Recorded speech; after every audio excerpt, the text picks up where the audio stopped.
خمسۃ اطفی بہا حر الوباء الحاتمہ سبحان اللہ. لی خمسۃ اطفی بہا حر الوباء الحاتمہ المصطفیٰ والمرتضی وابناہما والفاطمہ. لکھتے ہیں کہ نرالی تیری ہر ادا غوث اعظم، نرالی تیری ہر ادا غوث اعظم، ولی تیرے مدح سرا غوث اعظم.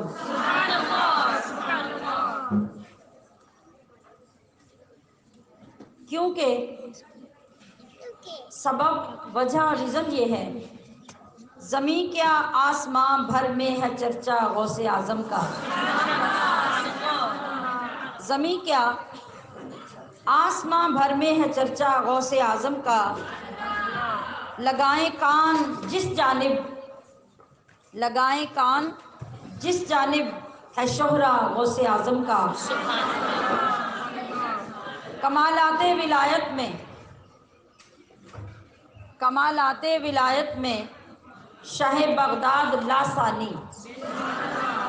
کمالات ولایت میں شہ بغداد لاثانی. بلندی پر رہا پرچم ہمیشہ غوث اعظم کا. بلندی پر رہا پرچم ہمیشہ غوث اعظم کا. کرامات و تصرف میں عجب قدرت ملی ان کو، جو ہم سمجھنے سے قاصر ہیں، بیان کرنے سے قاصر ہیں، اس کا ادراک کرنے سے قاصر ہیں. کرامات و تصرف میں عجب قدرت ملی ان کو، ہر ایک انداز ہے بے شک نرالا غوث اعظم کا. ہر ایک انداز ہے بے شک نرالا غوث اعظم کا. اور قدم اس پیر پیراں کا، قدم اس پیر پیراں کا ولی گردن پہ رکھتے ہیں. قدم اس پیر پیراں کا ولی گردن پہ رکھتے ہیں. ہے بوسہ گاہے اہل عشق طلوہ غوث اعظم کا. ہے بوسہ گاہے اہل عشق طلوہ غوث اعظم کا. اور فرشتے جن و انسان، کون کون؟ فرشتے جن و انسان سب عقیدت مند ہیں ان کے. فرشتے جن و انسان سب عقیدت مند ہیں ان کے. تو پھر خدا ہی جانتا ہے کیا ہے رتبہ غوث اعظم کا. خدا ہی جانتا ہے کیا ہے رتبہ غوث اعظم کا. آپ کے سامنے جو آیت کریمہ میں نے رکھی، اس کو کیا مسئلہ ہے؟ اسے کیوں رکھا ہوا ہے جب آواز ہی نہیں ہے اس کی؟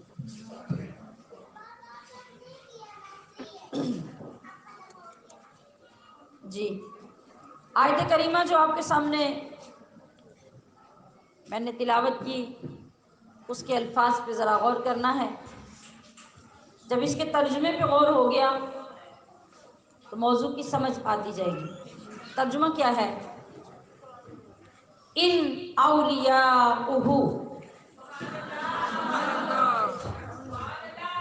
نہیں ہیں اس کے ولی، الا مگر، المتقون، متقی پرہیزگار اور ڈرنے والے. یہ تینوں ترجمے المتقون کے ہیں، پرہیزگار، متقی، ڈرنے والے. نہیں ہیں مگر، جب یہ دو لفظ اکٹھے آتے ہیں ان کے لانے کا مطلب ہوتا ہے مضمون میں انتہائی درجے کی تاکید پیدا کرنا. اب جب ہم اس کو سلیس جملہ بنائیں گے، یہ تو میں نے لفظی معنی آپ کو بتائے، ان نہیں ہیں، اولیاء اس کے ولی، الا مگر، المتقون ڈرنے والے، پرہیزگار، متقی. تو سلیس ترجمہ کیا ہوگا کہ پرہیزگار ہی اس کے ولی ہوتے ہیں.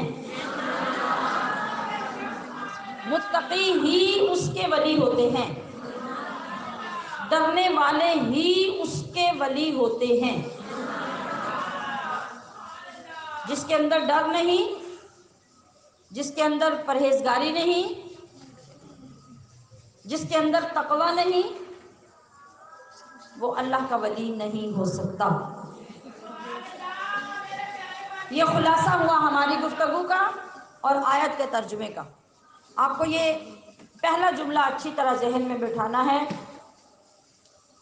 کہ اگر کوئی اللہ کا ولی کہلاتا ہے یا لوگ اس کو اللہ کا ولی کہتے ہیں تو سب سے پہلے دیکھا کیا جائے گا؟ اس کا تقوی، اس کی پرہیزگاری، خوف الہی، خشیت خداوندی۔ اگر یہ کسی میں نہیں ہے تو وہ لاکھوں کروڑوں دعوے کرے، وہ اللہ کا ولی نہیں ہو سکتا۔ کس کی زبان میں؟ قرآن کی زبان میں۔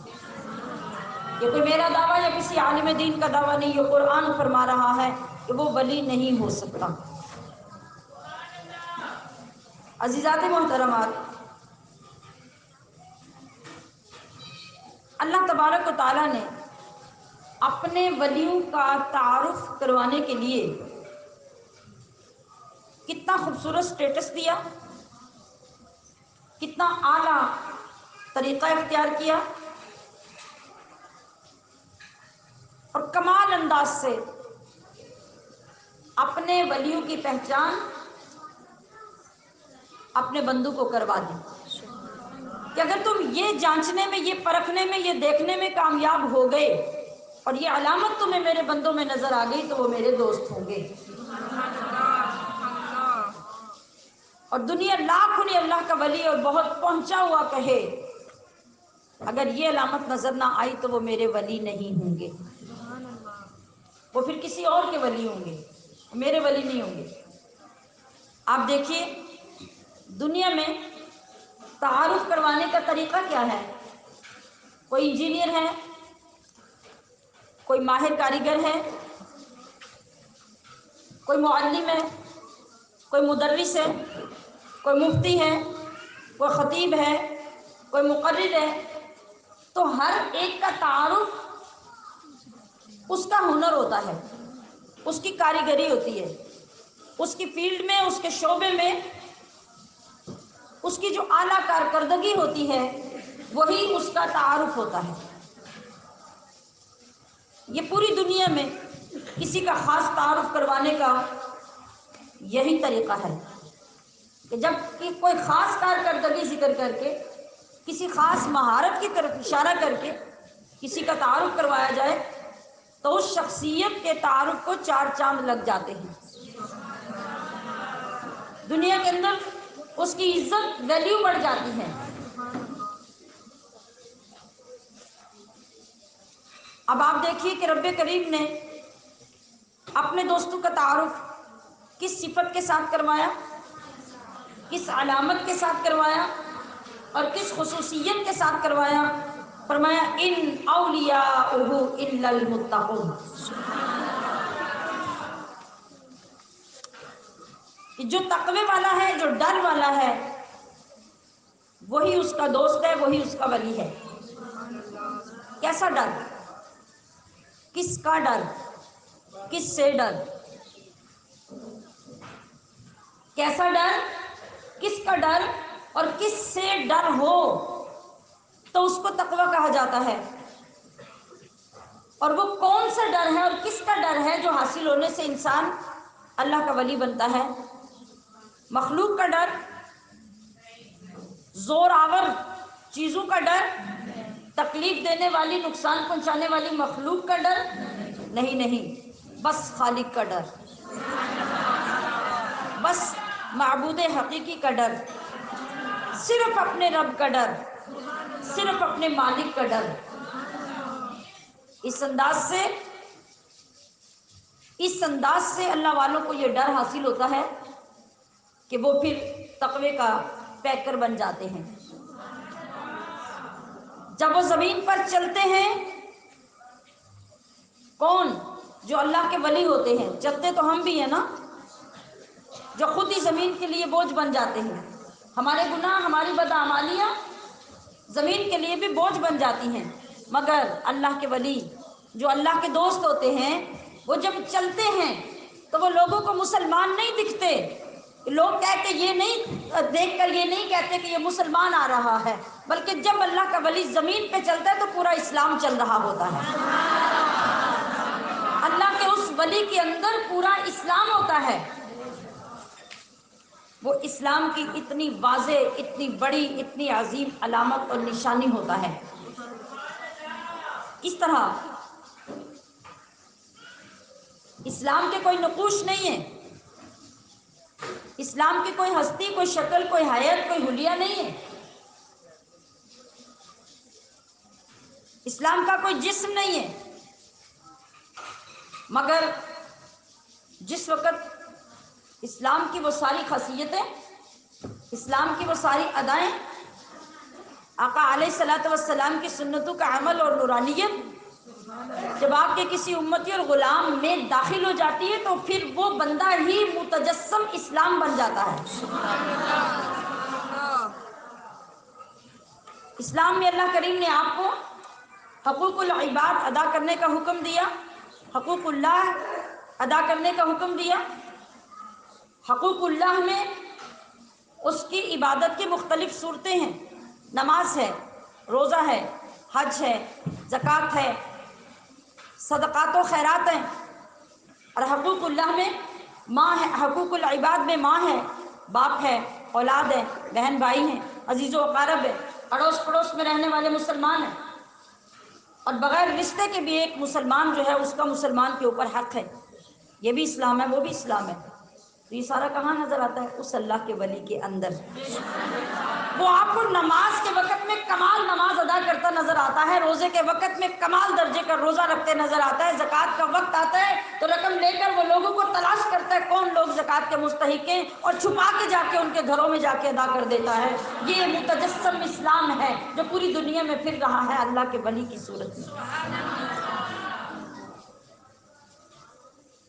اور جب اس کے سامنے رشتے آتے ہیں تو ان کے ساتھ وہ کمال حسن سلوک کرتا ہے کہ اس کے ہر عمل میں، ہر سلوک میں مصطفیٰ کے سلوک کی جھلک نظر آتی ہے. تمام شعائر اسلام اور ارکان اسلام کا وہ ولی پیکر نظر آتا ہے. یہ لوگ اسلام میں اور صاحب اسلام میں اتنے فنا ہو جاتے ہیں کہ چہرے ان کے ہوتے ہیں، جمال مصطفیٰ کا ہوتا ہے.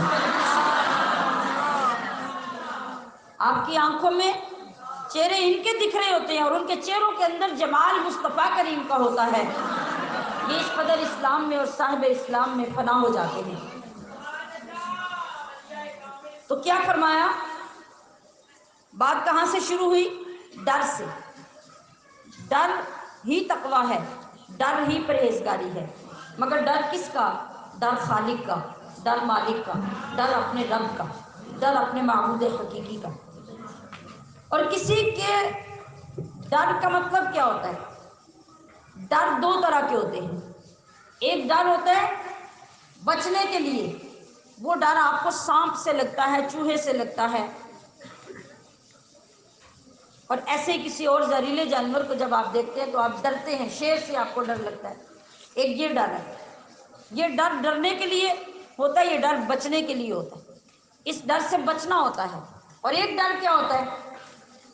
ایک ڈر آپ کو باپ کا ہے، ایک ڈر آپ کو ماں کا ہے، ایک ڈر آپ کو استاد کا ہے. وہ کون سا ڈر ہے؟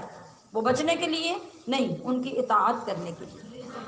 جب آپ کو باپ سے ڈر لگتا ہے تو باپ سے ڈر کی وجہ سے آپ گھر چھوڑ کے باہر نہیں چلے جاتے. جب آپ کو ماں سے ڈر لگتا ہے تو آپ ماں کو گالیاں دے کے اپنا شہر چھوڑ کے نہیں چلے جاتے.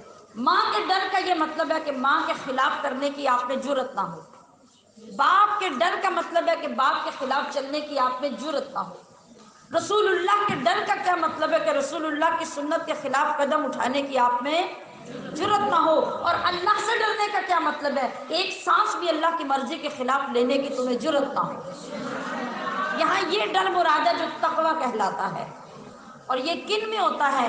کمال درجے کا اللہ کے ولیوں میں ہوتا ہے. جو ولی کہلائے اور اس کے اندر اللہ کا ڈر نہ ہو، جو ولی کہلائے اس کے اندر سنت کا نور نہ ہو، جو ولی کہلائے وہ شریعت مطہرہ کا پابند نہ ہو، تو وہ ولی نہیں ہے۔ اللہ نے اعلان کر دیا، وہ اور کچھ بھی ہو سکتا ہے، وہ ولی نہیں ہو سکتا۔ تو بات کس سے ہو رہی ہے؟ ڈرنے سے۔ اللہ سے ڈرنے والے جب آپ بن جاتے ہیں تو آپ کو اللہ کی ولایت یعنی اللہ کی دوستی کا منصب مل جاتا ہے۔ ادھر سے آپ اللہ سے ڈرتے ہیں تو اللہ آپ کو اپنا دوست بناتا ہے، ادھر سے اللہ آپ کا خود دوست بن جاتا ہے۔ کامل دوستی تب ہوتی ہے نا، دونوں طرف سے دوستی ہوتی ہے۔ ادھر جب آپ اللہ کا ڈر اور تقوی اختیار کرتے ہیں تو آپ اللہ کے دوست بنتے ہیں اور اللہ آپ کا دوست بن جاتا ہے۔ حضرت اویس کرنی رحمۃ اللہ علیہ ویرانے میں ایک درخت کے نیچے بیٹھے ہیں، اللہ اللہ ہو رہی ہے، یاد خدا میں محو ہیں، فاصلے پر بکریاں چر رہی ہیں۔ اویس کرنی کی اپنی بکریاں، وہ بکریاں چرانے گئے ہوئے تھے، اور ان بکریوں کے درمیان بکریوں سے ہٹ کر کسی اور جنس کا کوئی جانور ہے جو پلٹ پلٹ کر بکریوں کی طرف دیکھتا ہے اور آنے جانے والوں کی طرف دیکھتا ہے، کبھی ادھر منہ اٹھا کے دیکھتا ہے، کبھی ادھر منہ اٹھاتا ہے، ادھر دیکھتا ہے۔ ایک راہگیر آیا، وہ آیا تو پھر کھڑا ہو کے حیرت زدہ دیکھنے ہی لگ گیا۔ یہ کیا منظر تھا؟ منظر یہ تھا کہ ساری تو بکریاں تھیں مگر ان کے اندر ایک بھیڑیا تھا۔ بھیڑیا اور بکری، ازلی دشمنی، ہمیشہ کی دشمنی۔ اور شیر بھی اگر کسی کا فرما بردار ہو جائے تو شیر کی خصلت ایسی ہے کہ جب وہ ایک مرتبہ پیٹ بھر کے کھا لیتا ہے تو دوبارہ کبھی شکار کو دیکھتا نہیں، شکار پڑا رہے اس کو وہ نہیں دیکھے گا۔ اور بھیڑیے کی ایسی کمینی عادت ہوتی ہے، ایسی خباثت اس کے اندر ہوتی ہے کہ اس کا پیٹ بھرا ہوا بھی ہو، اسے کچھ نہ بھی کھانا ہو تو وہ منہ ضرور مارتا ہے۔ اس کا قابو کرنا اور مشکل ہے، شیر سے بھی مشکل ہے۔ اس لیے برے کردار کے لوگوں کو، بد کردار لوگوں کو کبھی شیر سے کسی نے تشبیہ نہیں دی، بھیڑیے سے دی جاتی ہے۔ جب ایک مرد بد کردار ہوتا ہے نا تو عورتوں کے مقابلے میں اس کو بھیڑیا کیوں کہا جاتا ہے؟ اس لیے کہ گھر میں اپنی بیوی ہونے کے باوجود وہ باہر منہ مارتا رہتا ہے، وہ اپنی بد کرداری دکھاتا رہتا ہے، اس وجہ سے بھیڑیا کہا جاتا ہے۔ اور جب کسی کو ضرورت نہیں پھر بھی دوسروں کو پریشان کرتا ہے اور ان کے کردار کو ڈیمیج کرتا ہے، اس کو بھیڑیا کہا جاتا ہے، شیر کبھی نہیں کہا جاتا۔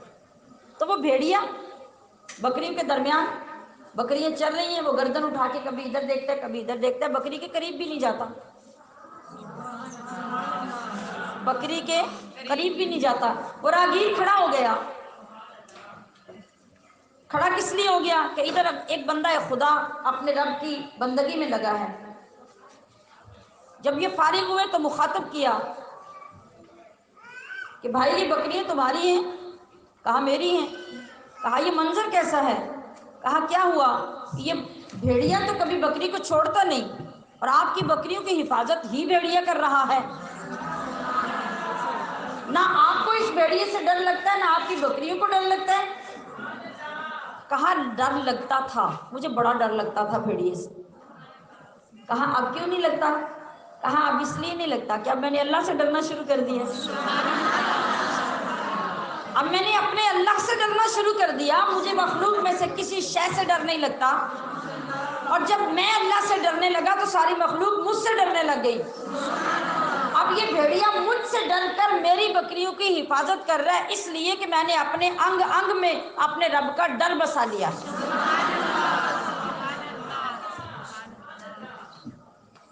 تو نتیجہ کیا نکلا کہ اللہ کا ڈر نصیب ہو جانے پر پھر آپ بے ڈر ہو جاتے ہیں، مخلوق آپ سے ڈرنے لگ جاتی ہے، آپ کا رعب، آپ کی عظمت، آپ کی ہیبت، آپ کی پرسنالٹی اتنی غالب آ جاتی ہے کہ پھر آپ نئی چیزوں سے ڈرتے، پھر چیزیں آپ سے ڈرتی ہیں، مخلوق آپ سے ڈرتی ہے، اس وجہ سے کہ آپ کے اندر خالق کے سوا اب کسی کا ڈر نہیں رہا۔ اور جب تک یہ ڈر نصیب نہیں ہوتا بندہ جرأت کے ساتھ کسی کے سامنے بات نہیں کر سکتا۔ تو سامعات محترم، اب دیکھنا تو یہ ہے کہ یہ ڈر ملتا کہاں سے ہے؟ کوئی مارکیٹ، کوئی دکان، کوئی علاقہ، کوئی جگہ، یہ ڈر ملتا کہاں سے ہے؟ یہ ڈر ملے گا تب جب آپ کے اندر اپنے رب کے لیے یقین کامل پیدا ہو جائے۔ ڈر کب لگتا ہے؟ جب یقین ہوتا ہے ہمیں کہ اگر ہم نے کسی چیز پہ عمل نہیں کیا یا ہم گرفتار ہو جائیں گے یا ہمیں فائن ہو جائے گا، جرمانہ ہو جائے گا۔ تو کیا ہوتا ہے؟ ہمیں ڈر لگ جاتا ہے۔ آپ روڈ پہ جاتے ہیں، چوک میں آٹومیٹک لائٹس کا سسٹم چل رہا ہوتا ہے۔ جب تک آپ کو شعور نہیں تھا نا، لوگوں کو جب یہ نہیں پتا تھا نا کہ کہیں خفیہ بھی کوئی چیز ہوتی ہے جو ہمیں ٹریس کرتی ہے، تو لوگ کیا کرتے تھے؟ نہ بیلٹ باندھتے تھے، نہ ان اشاروں کا خیال کرتے تھے، گاڑی بھگا کے لے گئے، موٹر سائیکل بھگا کے لے گئے۔ اب کچھ عرصے سے کیا ہوا؟ اب خفیہ کیمرے لگا دیے گئے، چوکوں میں لائٹوں کے ساتھ کیمرے لگا دیے گئے۔ اب آپ رات کو 12 بجے دیکھیں، اکیلی موٹر سائیکل والا یا گاڑی والا وہاں کھڑا ہوگا، رش کوئی نہیں مگر وہ جاتا نہیں آگے۔ کیوں نہیں جا رہا؟ اب اس کو یہ پتا چل گیا ہے اب اگر میں موٹر سائیکل لے کے بھاگ گیا نا تو میرا نمبر ٹریس ہو جانا ہے، تو چلان میرے گھر پہنچ جانا ہے، تو مجھے کیا فائدہ بھاگنے کا؟ اب اس کو یقین ہو گیا ہے کہ میں ٹریس ہو رہا ہوں۔ اب اس کو یقین ہو گیا کہ یہاں کیمرہ نصب ہے، میری گاڑی پکڑی جائے گی، نمبر ٹریس ہو جائے گا، میرے گھر میں چلان، میرا جرمانہ گھر پہنچ جائے گا اور مجھے دفتر آ کے جمع کروانا پڑے گا، میری جان نہیں چھوٹے گی، لہٰذا وہ اب غلطی نہیں کرتا۔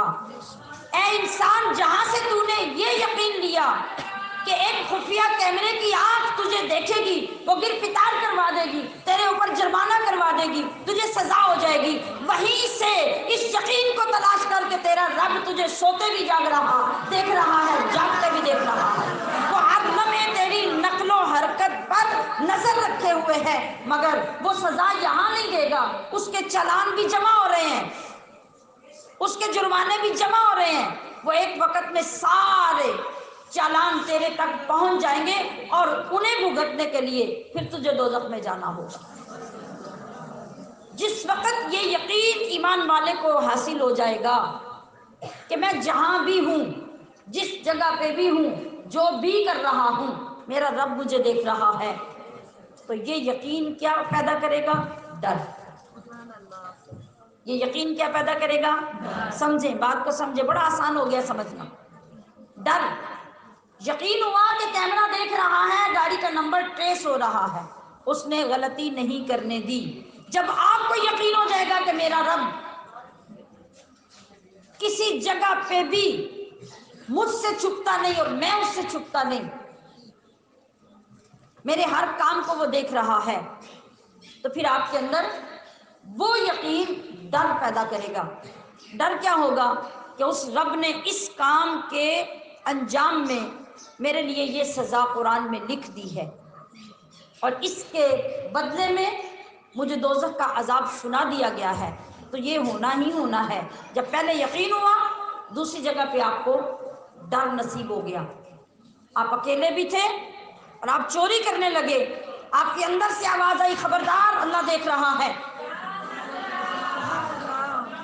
خبردار وہ دائمی کیمرہ آن ہے، تو ٹریس ہو رہا ہے۔ تو اس یقین نے آپ کے ہاتھ روک دیے، آپ رک گئے، آپ نے چوری نہیں کی، آپ بچ گئے۔ اب یہ ڈر ہے جو آپ کے اندر پیدا ہو گیا، یہی ڈر آگے بڑھتا ہے تو بندے کا مقام، مرتبہ بلند ہوتا چلا جاتا ہے۔ تو جس وقت یہ یقین پیدا ہوگا اور اس کے ساتھ ڈر پیدا ہوگا۔ اب یہ یقین کیسے پیدا ہوگا؟ یقین کے پیدا ہونے کے بھی پیچھے کوئی چیز چاہیے، یا جس کے لیے آپ نے یقین پیدا کرنا ہے اس کی سختی، شدت، یا پھر اس کا ادب۔ اگر ادب کے ساتھ آپ نے اپنے قوانین کو مانا، اپنے قوانین کا ادب کیا آپ نے، تو گویا آپ نے اپنے معاشرے کو خوبصورت معاشرہ بنا لیا، اپنے احترام سے اس کے قوانین کو مانا۔ اور اگر جبر کی وجہ سے، شدت کی وجہ سے، سزا کی سختی سے ڈر کر مانا، تو وہ مان تو لیا، لیکن در حقیقت وہ جو ڈسپلن پیدا کرنا چاہیے تھا آپ کے اندر، جس کے لیے یہ نظام بنا، وہ پیدا نہیں ہوگا۔ جس دن آپ کو پتا چلا کیمرہ خراب ہے، آپ گاڑی بھگا کے لے جائیں، تو اللہ کا کیمرہ تو کبھی خراب ہونا نہیں۔ اب اس کے لیے ادب کے بغیر کام نہیں چلے گا، تو یقین کے لیے پہلے ادب کا ہونا ضروری ہے، اس کے بعد یقین، اور وہ یقین آپ کو ڈر یعنی تقویٰ عطا کرے گا۔ اب ادب کیسے پیدا ہوتا ہے؟ ہم پیچھے جا رہے ہیں نا۔ ادب کیسے پیدا ہوتا ہے؟ ادب کون دلائے گا؟ یا تو کوئی آپ کو اس ذات کے متعلق بتاتا رہے، سکھاتا رہے، سمجھاتا رہے، اس کا مقام و مرتبہ بتاتا رہے، آپ کے دل میں وہ بیٹھتا رہے، آپ اس کی شخصیت کو پہچان جائیں، اس کی ذات کو پہچان جائیں، تو کیا ہوگا؟ آہستہ آہستہ محبت پیدا ہو جائے گی، اور محبت سب سے پہلے ادب دلا دیتی ہے۔ تو ہمارے اندر جو ادب دائمی طور پہ پیدا ہوتا ہے، وہ کس سے پیدا ہوتا ہے؟ وہ پیدا ہوتا ہے ہمارے اندر سے۔ ادب باہر سے نہیں ڈالا جاتا، ادب اندر سے پیدا ہوتا ہے۔ جب آپ کعبہ شریف کا غلاف دیکھتے ہیں، آپ کو پتہ چلتا ہے کہ یہ نبی علیہ السلام کے نال پاک کی تصویر ہے۔ تو کون سی چیز آپ کو مجبور کرتی ہے، فورس کرتی ہے کہ چلو آگے بڑھ کے اس کو چومو؟ کون فورس کرتا ہے؟ وہ ایک کیفیت، بے ساختگی آپ کے اندر سے اٹھتی ہے، اور آپ کے ہاتھ، آپ کے ہونٹ آؤٹ آف کنٹرول ہو جاتے ہیں، اور آپ بے ساختہ آگے بڑھتے ہیں۔ کبھی آپ کی آنکھوں سے آنسو نکل آتے ہیں، کبھی بے قراری سے آپ اس کو سینے سے لگاتے ہیں، بار بار ہونٹوں کے ساتھ چومتے ہیں، ایک بار چوم کے چھوڑتے نہیں ہیں۔ یہ کیفیت کہاں سے نکلی؟ باہر سے آئی؟ اندر سے نکلی۔ یہی وہ ادب تھا جو آپ کے اندر اس چیز کے تقدس کو دیکھ کے پیدا ہوا۔ یہ پیدا کس کے اندر ہوتا ہے؟ جس کے اندر حیا ہوتی ہے، جس کے اندر حیا ہوتی ہے۔ دعا کریں کہ کوئی گناہ گار ہے تو ہو جائے، کوئی بد کردار تو ہے تو ہو جائے، لیکن بے حیا نہ ہو۔ بد کرداری اچھے کردار میں بدل جائے گی، گناہ ثواب کی طرف آپ کو لے آئے گا، برا عمل اچھے عمل کی طرف لے آئے گا، لیکن بے حیائی کبھی حیا کی طرف آپ کو نہیں لائے گی۔ بے حیائی آپ کے گناہ کبھی نہیں بخشوائے گی۔ تو حیا یہ کس چیز سے پیدا ہوتی ہے؟ حیا انسان کے اندر پیدا ہوتی ہے حلال رزق سے، اور حلال رزق کہاں سے آتا ہے؟ حلال کمائی سے۔ اب ہم زیرو پہ آئے ہیں، یہ تھا سٹارٹ، یہ تھی بنیاد، یہ تھا بیج تقوی کا، اور یہ بیج کیا ہے؟ حلال کمائی، حلال رزق، اور حلال رزق حلال کمائی سے حاصل ہوگا۔ حلال کمائی کا التزام جب آپ کریں گے، کچھ بھی ہو جائے حرام کی طرف آپ کا ہاتھ نہیں بڑھے گا، اور حرام نوالا آپ اپنے اندر نہیں جانے دیں گے، اپنی اولاد کے اندر نہیں جانے دیں گے، تو پھر کبھی بھی حیا کی کمی نہیں ہوگی، ادب کی کمی نہیں ہوگی، تقوی کی کمی نہیں ہوگی، ڈر کی کمی نہیں ہوگی۔ یہ تمام چیزیں جو پروان چڑھیں گی، ان سب کی بنیاد کیا ہے؟ حلال کمائی اور حلال رزق۔ اور ان سب میں بھی درجہ کمال پر کس شخص کی کمائی ہے؟ جو جوان ہے۔ کس شخص کا ڈر ہے؟ جو جوان ہے۔ تقوی نصیب ہی جوان کو ہوتا ہے۔ اللہ پاک جو عبادت کو پسند کرتا ہے وہ ہمیشہ جوان کی عبادت کو پسند کرتا ہے، خواہ وہ جوان میل ہے یا فیمیل ہے، وہ مؤنث ہے یا مذکر ہے، وہ لڑکی ہے یا لڑکا ہے، جوانی کی عمر دونوں کی ایک جیسی ہے۔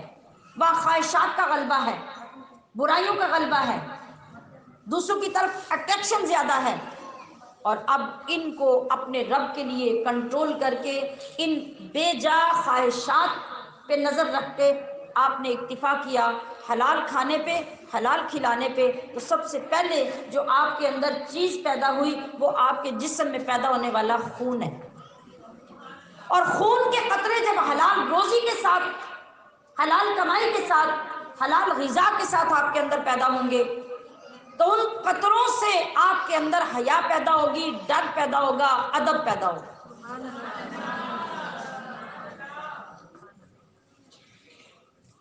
نبی کریم صلی اللہ تعالی علیہ وسلم نے جب تقوی کی بات صحابہ کو سمجھانی شروع کی تو صحابہ نے عرض کی یا رسول اللہ یہ تقوی کہاں سے ملتا ہے، یہ تقوی کیا ہوتا ہے؟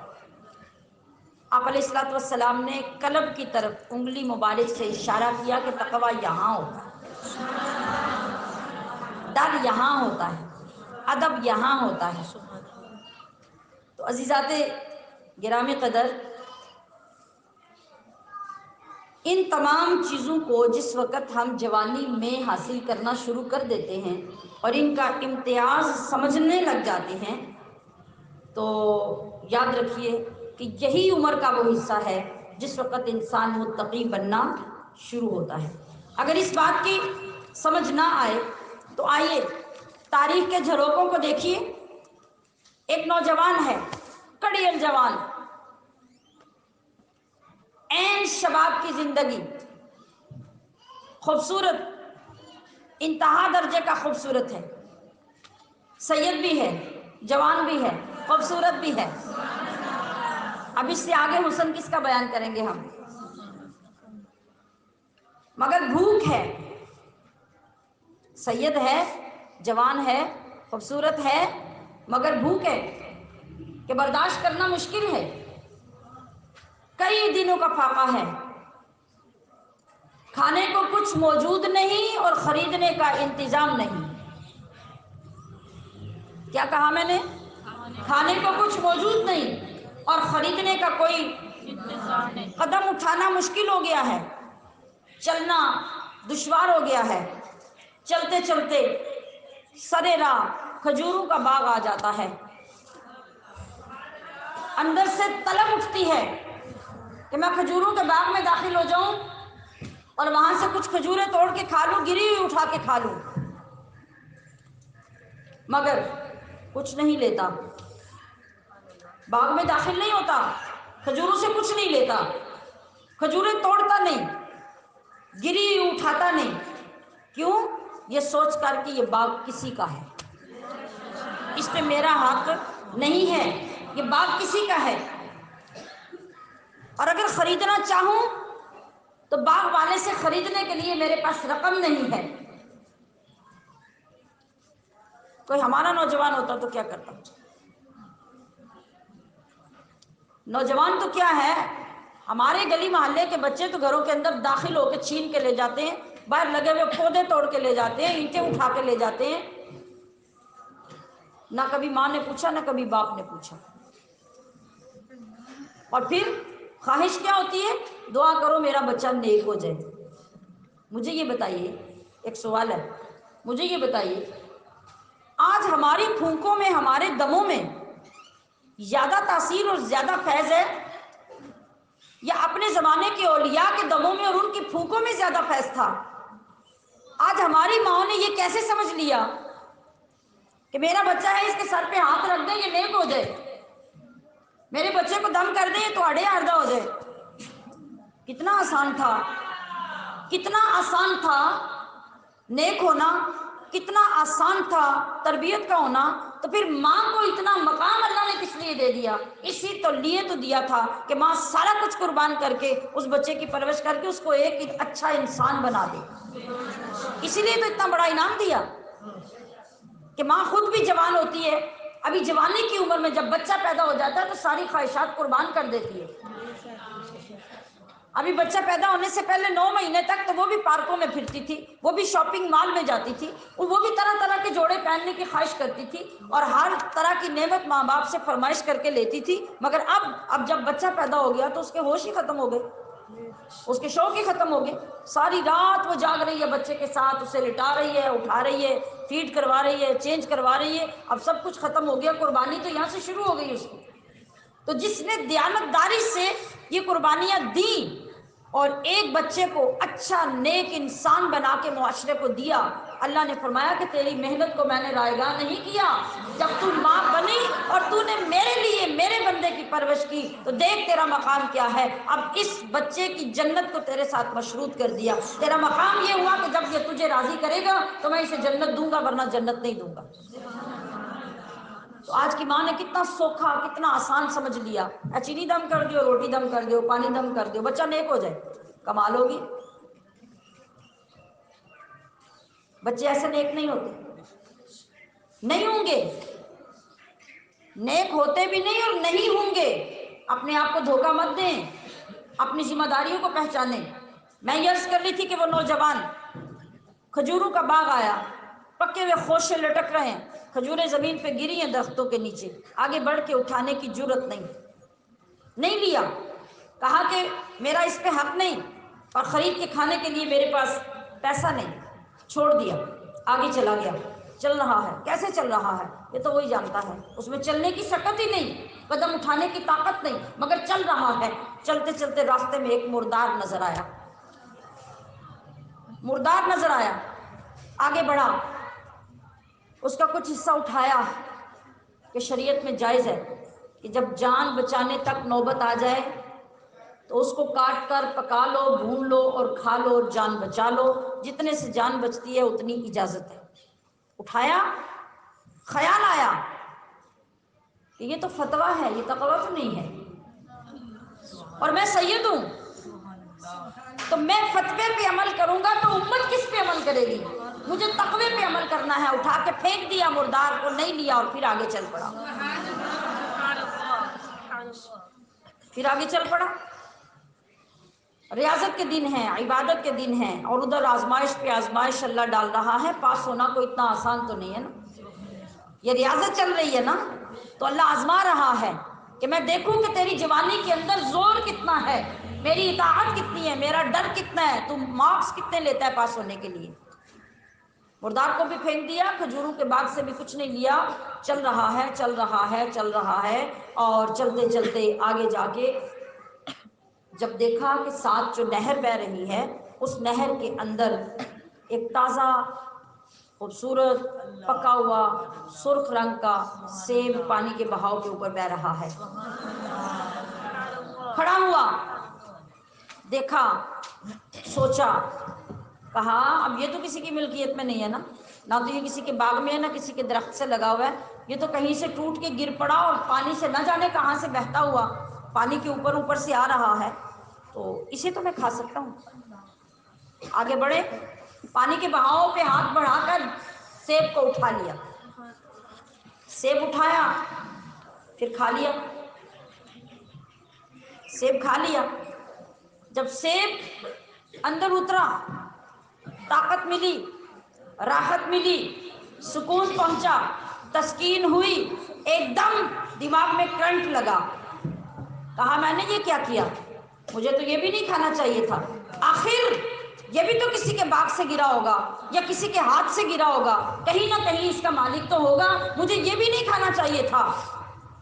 قدم پھر رک گئے، آگے آنے کی بجائے پیچھے کا سفر شروع کر دیا، اسی پانی کے بہاؤ پر پیچھے پیچھے پیچھے پیچھے جاتے جاتے جاتے ایک سرا مل گیا۔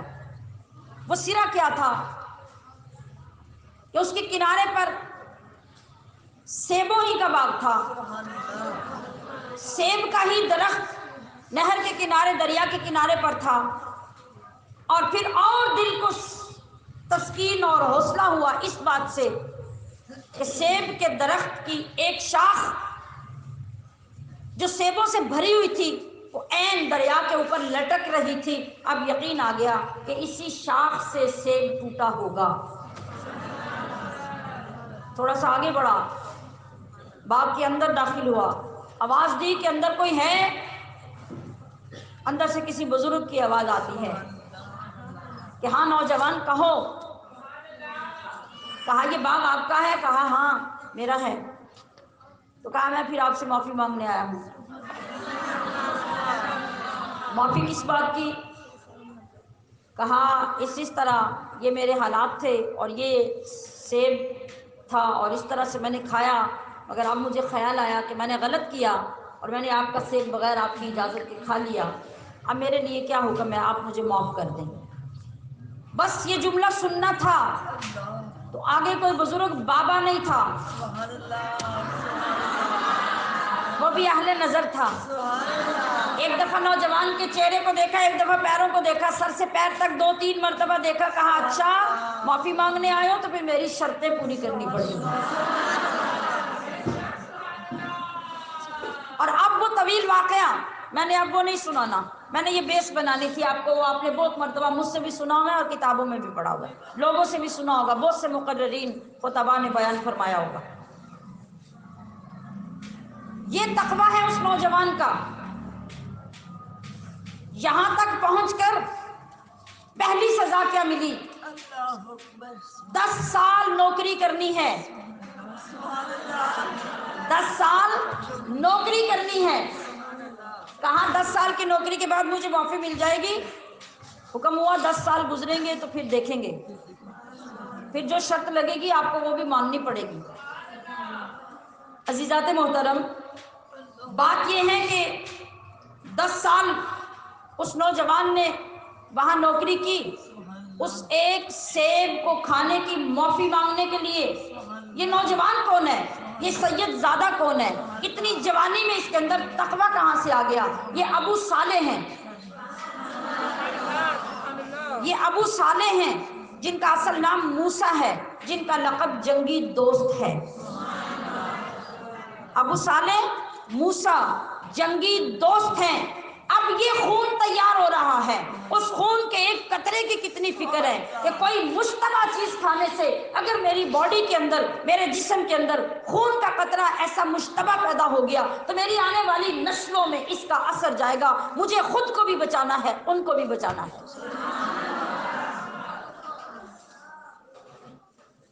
ابو صالح موسیٰ جنگی دوست۔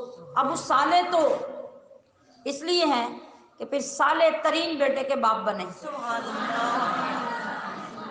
اور موسیٰ ان کا نام ہے۔ اور جنگی دوست کیوں ہیں؟ جنگی دوست کے نام سے آپ کیوں مشہور ہوئے؟ وہ ذمہ داری پوری کرتے ہوئے جو آج ہم نہیں کرتے، وہ کام کرتے ہوئے جو آج الا ماشاء اللہ چند علماء ہی کرتے نظر آتے ہیں۔ تقریریں، بیان، واقعات ہم سارے سناتے ہیں، مگر اللہ تبارک و تعالیٰ نے 2 ڈیوٹیاں محمد مصطفیٰ کی اور آپ کے صدقے سے آپ کی امت کی لگائیں۔ وہ 2 ڈیوٹیاں کیا ہیں؟ تأمرون بالمعروف وتنہون عن المنکر۔ آج ہم نیکی کا حکم دیتے ہیں، نماز پڑھو یہ نیکی کا حکم ہے، زکوٰۃ دیا کرو نیکی کا حکم ہے، صدقہ و خیرات کیا کرو نیکی کا حکم ہے، درود پاک پڑھا کرو نیکی کا حکم ہے۔ اب مجھے بتائیے کہ تنہون عن المنکر کی جرأت کتنے علماء میں یا کتنے عوام کے اندر ہے؟ وہ کیا ہے تنہون عن المنکر؟ کہ جتنے دھڑلے سے ثواب بیان کرتے ہو اور نیکیاں بیان کرتے ہو، اتنے دھڑلے سے لوگوں کو برائی سے روکو۔ آپ صلی اللہ علیہ وسلم نے ارشاد فرمایا کہ ایمان کا اعلیٰ درجہ کیا ہے؟ کہ جب تمہارے سامنے برائی ہو رہی ہو تو ہاتھ سے روک دو۔ اتنے جرأت والے ایمان والے بن جاؤ، ہاتھ سے روک دو۔ اور اگر اتنی جرأت نہیں ہے تو اس کا دوسرا درجہ ایمان کا یہ ہے کہ زبان سے روکو، اور اس قابل بھی نہیں تو پھر جہاں برائی ہو رہی ہے وہاں سے اٹھ تو جاؤ، وہ مجلس تو چھوڑ دو، وہ خاندان تو چھوڑ دو، ان لوگوں کی صحبت تو چھوڑ دو، ان سے ملنا تو چھوڑ دو۔ آج ہمارے ایمان کا معیار کیا ہے؟ ہمارے آنکھوں کے سامنے محلے والے نہیں، رشتہ دار عیسائی ہو جائیں، قادیانی ہو جائیں، مرزائی ہو جائیں، تو ہم ان سے بھی رشتہ داریاں نبھاتے رہتے ہیں. کیا کریں، رشتہ داری ہے. تو نبی علیہ السلام نے جو آخری مقام ایمان کا دیا تھا، ہم نے وہ بھی ہاتھ سے گنوا دیا. آپ جنگی دوست کیوں تھے؟ تأمرون بالمعروف کے ساتھ تنہون عن المنکر کبھی عمل کرواتے تھے. آپ کا نام یہ کیوں پڑا جنگی دوست؟ ایک مرتبہ آپ گھر سے باہر نکلے، بادشاہ وقت کے نوکر سروں کے اوپر شراب کے مٹکے اٹھائے گزر رہے تھے. بہت سارے لوگوں نے سر پہ شراب کے مٹکے اٹھائے ہوئے تھے. آپ کے ہاتھ میں چھڑی ہوتی تھی، ڈنڈا. موسیٰ نام تھا نا، تو ڈنڈا تو ضروری تھا نا ہاتھ میں پکڑنا. آپ کے ہاتھ میں ڈنڈا ہوتا تھا. جب باہر نکلے دیکھا کہ لائنیں لگی ہیں لوگوں کی اور مٹکے سر پہ رکھے ہوئے جا رہے ہیں. پوچھا ان مٹکوں میں کیا ہے؟ میری طرف دیکھیے گا بات سننے کے لیے. پوچھا مٹکوں میں کیا ہے؟ کہا یہ مٹکوں میں شراب ہے اور یہ بادشاہ نے منگوائی ہے، تیار کروائی ہے، تو بادشاہ کے حکم پر یہ شراب لے کر ہم جا رہے ہیں بادشاہ کے دربار میں. حضرت ابو صالح موسیٰ جنگی آگے بڑھے، ڈنڈا اٹھایا،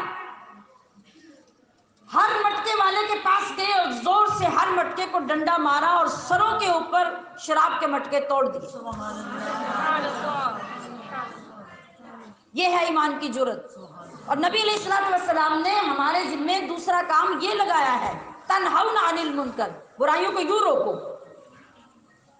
محفلیں ہر گھر میں ہوں، ہر محلے میں ہوں، ہر مہینے میں ہوں، ہر جگہ پہ ہوں، اور برائیاں پھر بڑھتی چلی جائیں.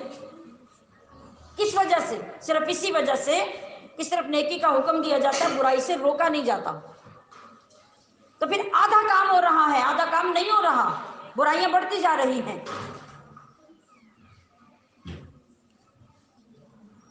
یہ کس کی سیرت کی بات ہونے جا رہی ہے جو اگلی نسل میں اس باپ کے ہاں بچہ پیدا ہونے والا ہے؟ اسی کا نام سید عبد القادر جیلانی ہے. یہ نوجوان باپ ہے سید عبد القادر جیلانی کا، جسے ابو صالح موسیٰ جنگی دوست کہا جا رہا. وہ سب شراب اٹھانے والے بادشاہ کے دربار میں پہنچے. کہا کہ آج یہ واقعہ ہوا ہمارے ساتھ، ہماری ساری شراب گرا دی گئی، گھڑے توڑ دیے گئے.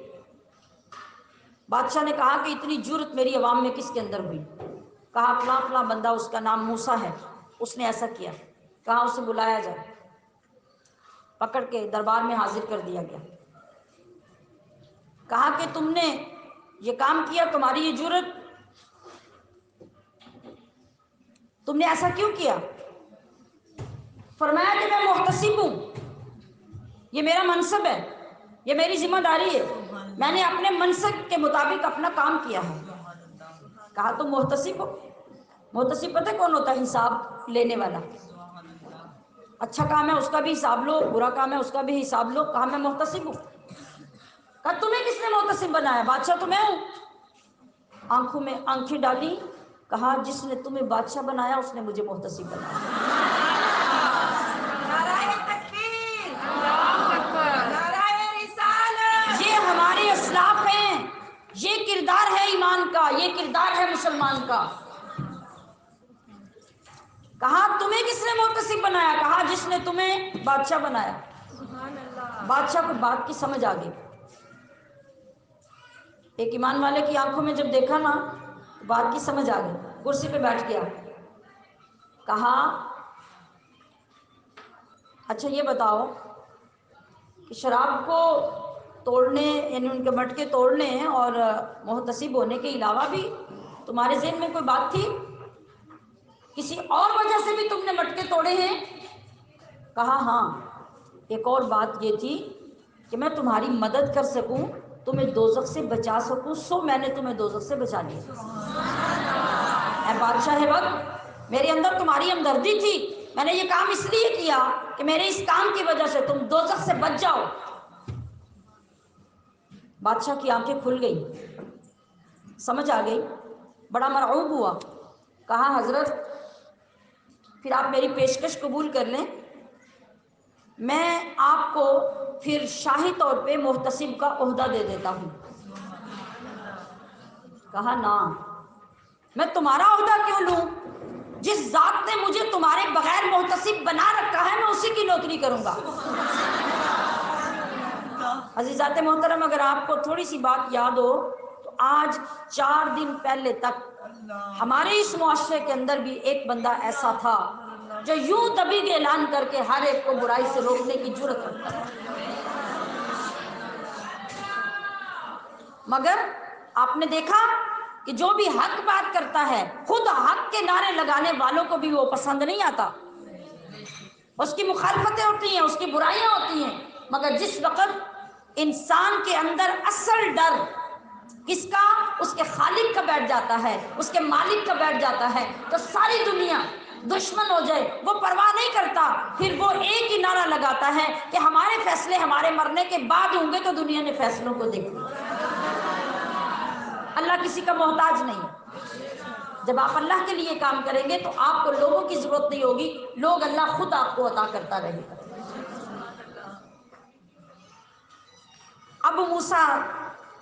ابو صالح موسیٰ جنگی دوست، اب آپ نے عہدہ لینے سے، سرکاری عہدہ، شاہی عہدہ لینے سے انکار کر دیا، کہا جس نے پہلے مجھے عہدہ دے رکھا ہے وہ کوئی تم سے چھوٹا بادشاہ ہے؟ جس نے میرا پہلے منصب مجھے عطا کیا ہے کیسے منصب ملا؟ جو شخص صاحب علم ہے، جو شخص صاحب ایمان ہے، جس تک رسول اللہ کی شریعت پہنچی ہے، جس نے آپ کے دین کا علم حاصل کیا ہے، وہ کسی جنگل میں بھی رہتا ہے، کسی غار میں بھی رہتا ہے، تو اس کے اوپر یہ واجب ہے کہ وہ اللہ کے بندوں کے درمیان برائی ختم کرنے کا حکم دے، برائی کو روکنے کے لیے قدم بڑھائے، یہ اس کی ذمہ داری ہے، اور اللہ نے قرآن میں لگا دی۔ تو جب وہ اس کو پورا کرتا رہے گا تو اس کو پھر کسی اور کی طرف سے کوئی عہدہ لینے کی ضرورت نہیں رہے گی۔ پھر کیا ہوتا ہے؟ جب آپ یوں اپنے نوجوانوں کی پرورش کرتے ہیں یا نوجوان نوجوانی کے عالم میں یوں تقوی اختیار کر لیتے ہیں تو پھر کیا ہوتا ہے؟ پھر آپ کو وہ راستہ ملتا ہے جس کے ذریعے سے آپ نسلوں کو اچھا اور نیک بنا سکتے ہیں، فرما بردار بنا سکتے ہیں، اطاعت شعار بنا سکتے ہیں، اور متقی اور پرہیزگار بنا سکتے ہیں۔ جب یہ راستہ آج بھی ہم اپنی نسلوں کو، اپنی اولادوں کو بتا دیں اور ان کے سامنے خود چلنا شروع کر دیں تو آنے والی جنریشن پھر اس شان سے ابھرے گی کہ ان کے دلوں میں پھر اللہ کے سوا کسی کا ڈر نہیں ہوگا۔ یہی وہ نوجوان تھا جس کی پشت سے غوث اعظم پیدا ہوتے ہیں۔ وجہ کیا ہے؟ خدا کی قسم وہ خاندان جو نور علی نور ہے، جس کا باپ اللہ کا ولی ہے، جس کا دادا اللہ کا ولی ہے، جس کی دادی اللہ کی ولی ہے، جس کی پھپھی اللہ کی ولی ہے، جس کی ماں اللہ کی ولی ہے۔ حضرت غوث اعظمی کی پھپھی جان کے بارے میں مشہور کرامت ہے جن کا نام حضرت ام عائشہ ہے۔ ذرا دیکھیں نا بزرگوں نے کیوں کہا کہ اپنے بچوں کے نام اچھے رکھو، انہیں حلال کمائی کھلاؤ، اچھے ناموں سے ان کو پکارو، ان ناموں کا اثر آئے گا تو اچھائیاں پیدا ہوں گی۔ آج آپ کو پسند آتا ہے نیٹ کھولو، جو کسی نے نام نہیں رکھا ہوا، ٹونی مونی شونی، وہ سب نام رکھو تاکہ لوگوں کو پتہ چلے کہ یہ نیا نام ہے۔ معنی کیا ہے؟ آپ کے دادے کو بھی نہیں پتا اس کا معنی کیا ہے۔ جس کا نام ہے وہ بوڑھا ہونے لگے تو اس سے پوچھو تمہارے نام کا معنی کیا ہے، اسے پتہ ہی نہیں میرے نام کا معنی کیا ہے۔ اور آپ نے دیکھا حضرت ابو صالح موسیٰ کا نام باپ نے جب موسیٰ رکھا تو بیٹے نے ڈنڈا پکڑ کے اسلام سیدھا کر کے دکھا دیا کہ موسیٰ نام رکھا جائے تو پھر یہ کردار بھی ادا کیا جاتا ہے۔ باپ ابو صالح تھا اور موسیٰ اور ماں ام الخیر تھی، تو جب ابو صالح اور ام الخیر کا نکاح ہوتا ہے تو بیٹا غوث اعظم پیدا ہوتا ہے۔ اور اس بھائی ابو صالح موسیٰ کی بہن، اس کا مقام کیا ہے کہ سارا بغداد تھک جاتا ہے دعائیں کر کر کے، نماز استسقاء بھی پڑھی جاتی ہے، لوگ میدانوں میں نکل گئے، عورتیں بھی چلی گئیں، مرد بھی چلے گئے، مگر بارش ہونے کا نام نہیں لیتی۔ کسی نے کہہ دیا کہ ایک کام کرو. پوچھا گیا وہ کام کیا ہے؟ کہا وہ جو ابو صالح موسیٰ کی بہن ہے نا ام عائشہ، وہ بڑی نیک عورت ہیں، ان سے جا کے دعا کرواؤ. لوگ چلے گئے. لوگوں نے کہا کہ اماں جی دعا کریں، ہم تو دعائیں کر کر کے تھک گئے، بارش نہیں ہو رہی. آپ اٹھی، آپ نے جھاڑو پکڑا، صحن میں جھاڑو لگایا، آسمان کی طرف دیکھا، کہا مولا جھاڑو پھیر دیا، اب چھڑکاؤ کر دے.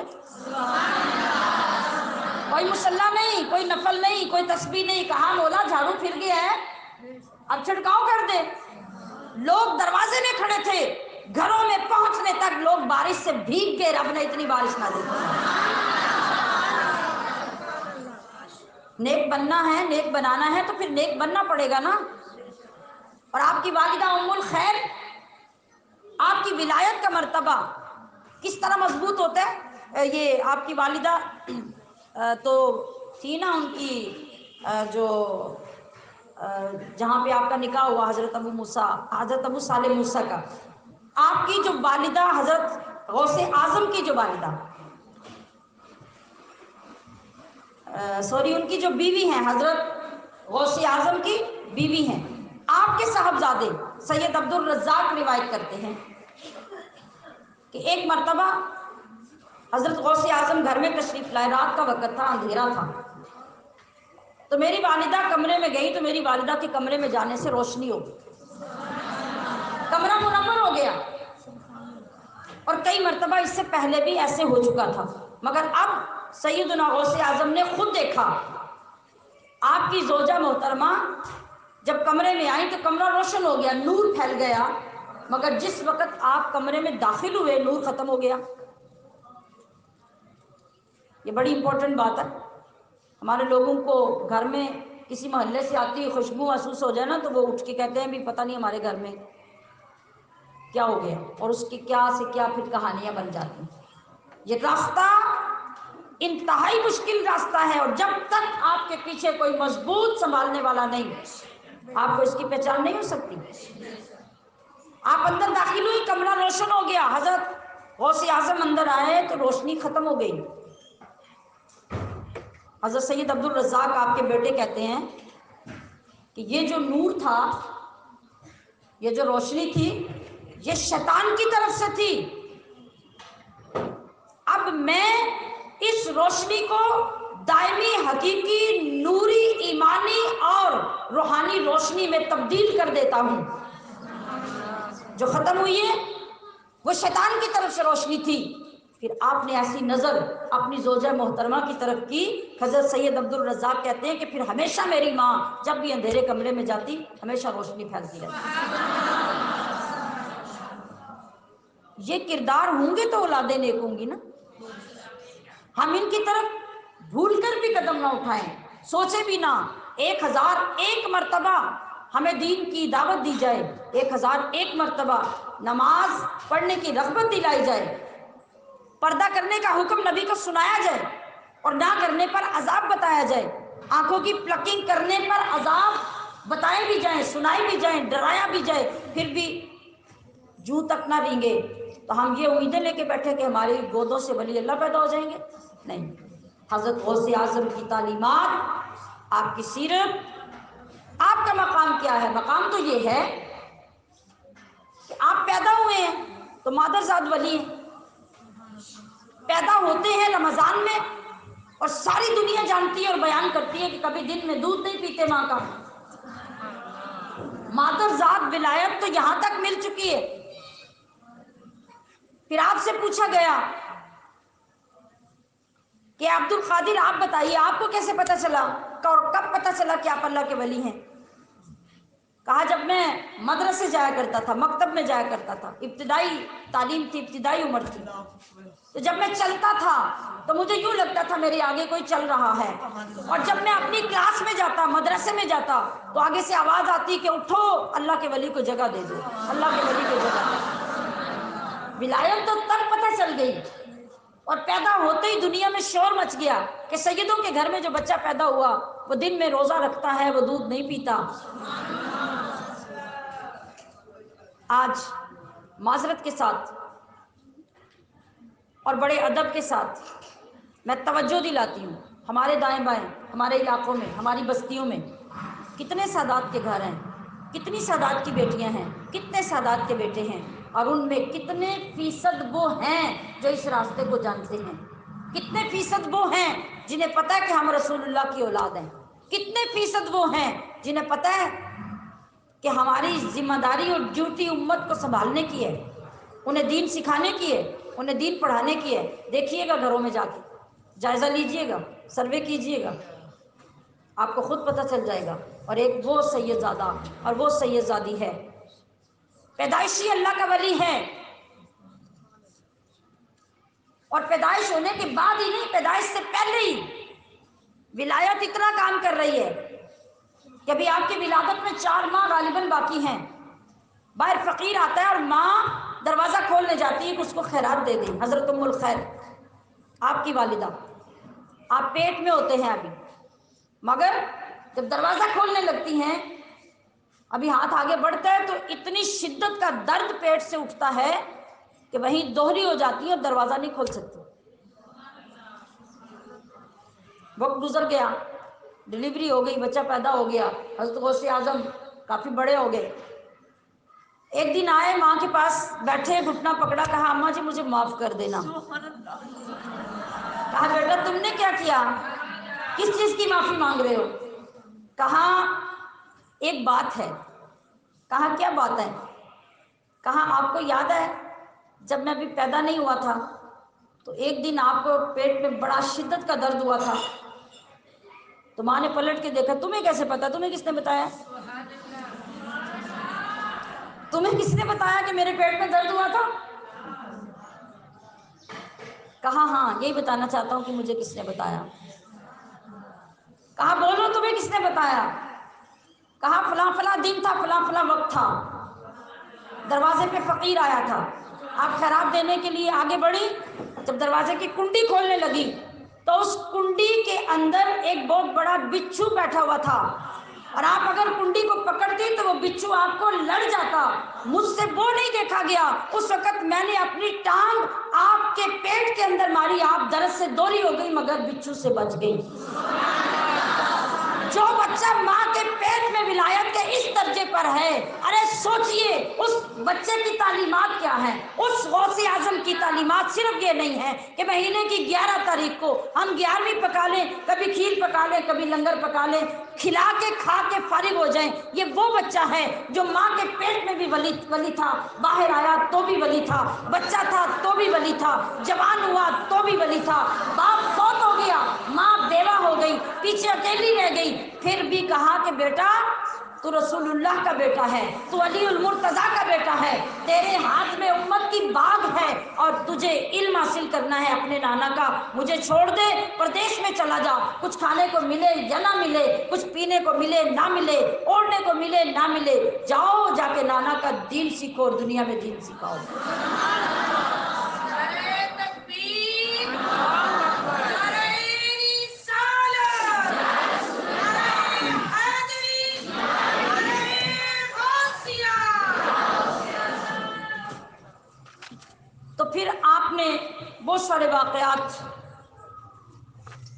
آپ کی ذات کے بارے میں سن رکھے ہیں کہ اللہ تبارک و تعالیٰ نے آپ کی زندگی میں کیسی کیسی آزمائشیں، کیسی کیسی تکلیفیں لائیں، کس کس طرح سے فاقہ زدہ زندگی گزری، مگر آپ پھر علم حاصل کرتے رہے کرتے رہے کرتے رہے، بیابانوں میں، جنگلوں میں، کھیتوں کے اندر سے بوٹیاں اٹھا کے کھاتے رہے۔ یہ طالبات سنیں کہ جب یہ دولت ملتی ہے تو کیسے ملتی ہے، جب عروج کے ستارے چمکتے ہیں تو کیسے چمکتے ہیں۔ ڈھیروں کے اوپر گرے پڑے چھلکے سبزیوں کے، پھلوں کے، وہ شخص اٹھا کے کھا رہا ہے جو آگے چل کے وقت کا غوث، قیامت تک کے لیے غوث اعظم بننے والا ہے۔ ہم نے کیا سمجھا کہ ہمیں مخمل کے بستروں پہ سو کے دین مل جائے گا، ہمیں ناز و نعم اٹھاتے ہوئے دین مل جائے گا؟ نہیں، دین سیکھا، سیکھتے رہے سیکھتے رہے، پھر وہ وقت آ گیا، پھر اللہ نے وہ مقام عطا فرما دیا کہ اب ساری رات بیٹھتے ہیں، قرآن کی تلاوت کرتے ہیں، کھڑے ہوتے ہیں، ساری رات کھڑے ہو کے تلاوت کرتے ہیں، رات میں عشاء کے وقت وضو کرتے ہیں، صبح ہو جاتی ہے، اسی وضو سے ساری رات عبادت کرتے رہتے ہیں۔ دن چڑھتا ہے، لوگ ملنے کے لیے آ رہے ہیں، ان سے ملاقاتیں کر رہے ہیں، ان کی ضروریات پوری کر رہے ہیں۔ آپ اپنے وقت کے اجل مفتی ہیں، آپ اپنے وقت کے اجل قاضی ہیں، آپ مدرس ہیں، اعلیٰ درجے کے مدرس ہیں، ایک دن میں 13 سبق ہر روز پڑھا رہے ہیں، تصوف کی تعلیم دے رہے ہیں، ہفتے میں 3 بار روٹین وائز واز کرتے ہیں، اور واز کیا واز ہے، 70,000 تک مجمع بڑھتے پہنچ جاتا ہے۔ مصطفیٰ کی طرف سے جب اجازت ہوتی ہے، آقا کریم کا لعاب اندر جب پہنچتا ہے تو پھر اس کا وہ معجزہ اللہ کریم آپ کو عطا کرتا ہے کہ مجمع شروع ہوتا ہے چھوٹی سی مسجد کے کمرے سے، زیادہ ہو گیا، مسجد بڑی ہو گئی، مدرسہ بڑا کرنا پڑا، ادھر سے ادھر سے آگے سے پیچھے سے مکان خریدتے رہے، مسجد بڑی کرتے رہے، مدرسہ بڑا ہوتا رہا۔ آپ نے کسی جگہ پہ یہ نہیں کہا کہ میرا آستانہ یا میری خانقاہ بڑی، مدرسے کا دارالعلوم کا نام چلتا رہا۔ آپ لوگوں کو یہی بتاتے رہے کہ میرے مدرسے کی یہ فضیلت ہے، یہاں تعلیم حاصل کرنے والوں کی یہ فضیلت ہے۔ آپ نے کبھی یہ نہیں کہا کہ لوگوں میں مادرزاد ولی ہوں تو میرا یہ مقام ہے۔ علم کا مقام بتایا، علم کا مقام سکھایا، اور دنیا کو بتایا کہ آپ جتنے بھی بڑے ولی ہوں، آپ کا جتنا بھی بڑا مقام ہو، جب تک آپ شریعت کا علم نہیں سیکھیں گے تب تک آپ کامل انسان اور ولی نہیں بن سکتے۔ کیوں کہ شریعت بیج ہے اور طریقت اس کا درخت ہے، اور حقیقت اس کا پھل ہے۔ تو حقیقت اور طریقت میں پہنچنے کے لیے بیج کیا ہے؟ بیج کے بغیر کبھی کوئی درخت ہوگا؟ آج ہمارے تو ہر بیڑے محلے میں اگے ہوئے ہیں، ہر بندہ جو گلی میں گزرتا ہے اللہ اللہ اکبر اللہ اللہ 2 آوازیں نکال لیتا ہے، تو دنیا کیا کہنا شروع کر دیتی ہے، تو بڑا پہنچے ہے۔ یہ کسی کو نہیں پتا ہوا پہنچا ہوا کہاں ہے۔ ہاں یہ فیصلے تو آگے چل کے ہوں گے نا، پہنچا کہاں ہے۔ 2 جگہ اللہ نے رکھی ہے نا پہنچانے کے لیے۔ جی آج بھی صبح کلاس میں بچوں نے سبق پڑھا تھا، ایک کل کے لوگ تھے پہنچنے والے، ایک آج کے لوگ تھے پہنچنے والے۔ کل والے کہاں پہنچے تھے؟ ان کے لیے اللہ نے فرمایا تھا فاتقوا النار التی وقودها الناس والحجارہ اعدت للکافرین۔ اور دوسرے پہنچنے والے کون ہیں؟ وبشر الذین آمنوا وعملوا الصالحات ان لهم جنات تجری من تحتها الانہار۔ سبحان اللہ۔ یہ 2 پہنچنے کی جگہ ہے، تو فیصلہ کرنا ہوگا کہ کہاں پہنچنا ہے، کہاں پہنچے ہیں صاحب۔ تو پھر بھی غوث اعظم نے علم حاصل کرنے کے لیے کتنے شہر، کتنے ملک، کتنے جنگل، کتنے بیابان چھانے، تب جا کے اس مقام پہ پہنچے۔ اور اب جب پہنچے ہیں تو کس شان سے پھر علم تقسیم کر رہے ہیں۔ تو بیان شروع کرتے ہیں تو جگہ چھوٹی ہوتی جاتی ہیں اور خریدتے چلے جاتے ہیں، دائیں سے بائیں سے آگے سے پیچھے سے خرید کر جامع مسجد بن گئی، مدرسہ بڑا ہو گیا۔ اب مجمع ہے کہ رکنے کا نام نہیں لیتا، منتقل ہو گئے، باہر عیدگاہ میں چلے گئے، عیدگاہ کی جگہ کم پڑ گئی، وہاں سے جگہ چھوڑ کر جا کے بیابانوں میں خیمے لگا لیے، ڈیرے لگا لیے، مجمع بڑھتا 70,000 تک چلا گیا۔ جو ہفتے میں 3 بار آپ کا درس سننے آتا ہے وہ 70,000 کا مجمع ہے، جس کے اندر ہر مجلس میں اور ہر باز کے اندر کم از کم 400 جید علماء اپنی دواتیں اور اپنے قلم لے کے بیٹھے ہوئے ہیں، جو غوث اعظم کی زبان سے لفظ ادا ہوتا ہے وہ لکھتے جاتے ہیں۔ اور آقا علیہ السلام کے لعاب سے جو شان عطا ہوئی کہ جتنی آواز 70,000 میں سے سب سے اگلے بندے کو آ رہی ہے، اتنی آواز 70,000 میں سب سے آخری بندے کو بھی آ رہی ہے۔ آپ نے اپنے چاہنے والوں کو، اپنے مریدوں کو، اپنے شاگردوں کو کس انداز سے تیار کیا۔ پھر یہ وقت آ گیا کہ آپ نے 33 سال یہ سلسلہ درس اپنی زندگی میں جاری رکھا، 33 سال جس میں جید علماء اور بڑے بڑے درجوں کے طالب علم آپ کے پاس آ کے علم حاصل کرتے۔ تو جب پرسنٹیج نکالی گئی تو پتہ چلا کہ ہر سال میں حضرت غوث اعظم کی بارگاہ میں بیٹھ کر 3000 سے زیادہ علماء تیار ہوتے تھے، یہ اس زمانے کی بات ہے۔ اور 33 سالوں میں آپ نے 1 لاکھ وہ علماء تیار کیے، وہ مشائخ تیار کیے، وہ صوفیاء تیار کیے جن کا طوطی بولتا تھا، اور ہر ایک اپنے زمانے کا ولی تھا۔ یہ فیض تھا، یہ تعلیم تھی، یہ راستہ تھا سیدنا غوث اعظم کا۔ اور آج ہم نے آپ کی ذات کو سکیڑ کر صرف یہ پہچان آپ کی رہنے دی کہ 11ویں والے پیر، فائدہ تھا نا ہمارا اس میں، 11ویں والے پیر بس۔ اور آپ کی ذات کیا ہے، آپ کی شان کیا ہے، آپ کا مقام کیا ہے، آپ کا مرتبہ کیا ہے، اور آپ نے اپنی اولاد کو کیا اور اپنے چاہنے والوں کو سکھایا کیا ہے۔ ہمشیران محترم، آپ اپنی اولاد کو بھی اور اپنے ماننے والوں کو بھی جو سبق پڑھاتے رہے نا، جو نصیحتیں کرتے رہے، جو زندگی کا پیٹرن دیا، ان میں سے چند باتیں سنیں تو آپ کو پتہ چل جائے گا کہ آپ کی ذات اقدس کیا ہے۔ علماء نے لکھا کہ حضرت غوث اعظم کی ذات اور آپ کا مقام ولیوں میں اس طرح ہے جس طرح نبیوں میں محمد الرسول اللہ کا مقام ہے۔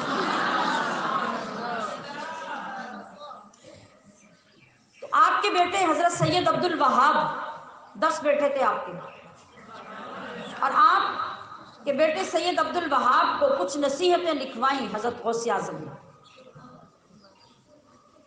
فرمایا کہ ہمیشہ اللہ عز و جل کے احکام پر عمل کرتے رہنا، کبھی روگردانی نہ کرنا۔ فرمایا کہ شریعت کے ظاہری احکام پہ پابندی کرنا، کسی کو یہ نہ کہنا کہ میں غوث کا بیٹا ہوں تو میری نماز مکے میں ہوتی ہے اور ہم ساری نمازیں اکٹھی پڑھ لیتے ہیں، جو آج کل گمراہیاں دیکھنے کو نظر آ رہی ہیں۔ پھر انہی لوگوں کے پاس آپ زیادہ بھاگ کے تعویذ لینے جاتے ہیں، کیونکہ وہ اپنے مصلی پہ نماز نہیں پڑھتا، وہ کعبے میں نماز پڑھتا ہے۔ یہ ہمارا معیار بن گیا جہالت کا۔ حضرت غوث اعظم اپنی اولاد کو کیا کہہ رہے ہیں کہ شریعت کے ظاہر پہ عمل کرنا، ہر نماز کے وقت وضو کر کے مصلی پہ کھڑے ہونا اور لوگوں کو بتانا یہ میرے نانا جان کا دین ہے۔ سینے سے حسد کو نکال دینا، بغض اور کینے سے اپنے سینے کو پاک رکھنا، اور اپنے چہرے کی مسکراہٹ کو لوگوں کے سامنے قائم رکھنا، کسی کو دیکھ کر بیزاری نہ پیدا کرنا۔ یہ تعلیم اللہ کا ولی دے رہا ہے، اور یہ حضرت غوث اعظم کی تعلیمات ہیں۔ فرمایا کہ جو کچھ تمہیں ملے اس کو اللہ کی راہ میں خیرات کر دینا، پاس جمع نہ کرنا۔ کبھی غور کیا ہم نے، کبھی یہ چیزیں سننے سنانے کی کوشش کی کہ اصل یہ تعلیمات ہیں ہماری غوث اعظم سے محبت کیا ہے کہ ہم ان کو سیکھیں، ان کو سمجھیں اور ان پر عمل کریں۔ تو سامعات محترم، فرمایا کہ اللہ کے بندوں کو کبھی تکلیف نہ پہنچنے دینا، نہ اپنی طرف سے نہ لوگوں کی طرف سے، اور درویشوں اور پیروں کی عزت اپنی نگاہ میں قائم رکھنا، اپنے دوستوں سے کبھی لڑائی نہ کرنا اور چھوٹوں پر ہمیشہ شفقت کرنا، مال جمع کرنے سے ہمیشہ پرہیز کرنا، اللہ کا محتاج رہنا، کبھی بندوں کا محتاج نہ ہونا۔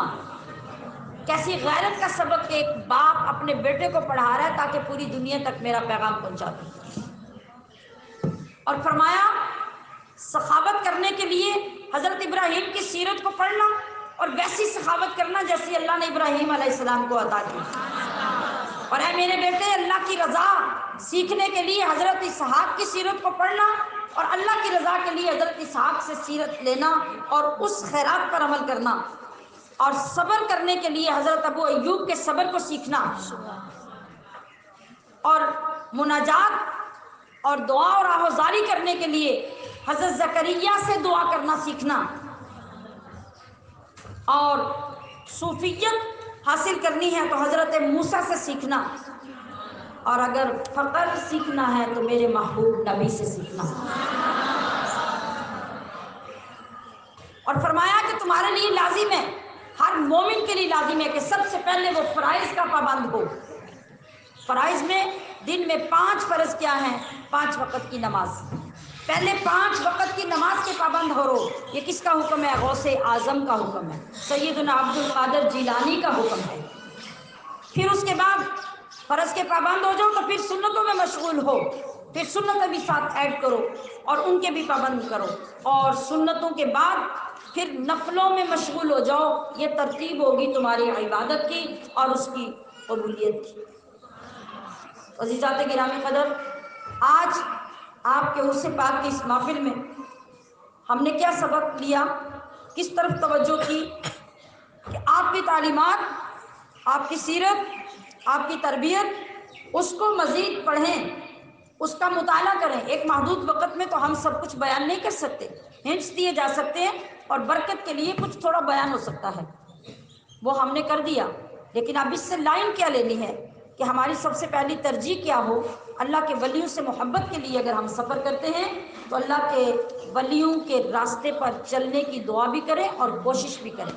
اللہ رب العزت ہمیں آج کی اس نورانی اور روحانی محفل کا فیض عطا کرے اور ہمارے دلوں کو، ہمارے سینوں کو ظاہری باطنی علم کے لیے تیار فرما دے۔ وما علیہ الا البلاغ المبین۔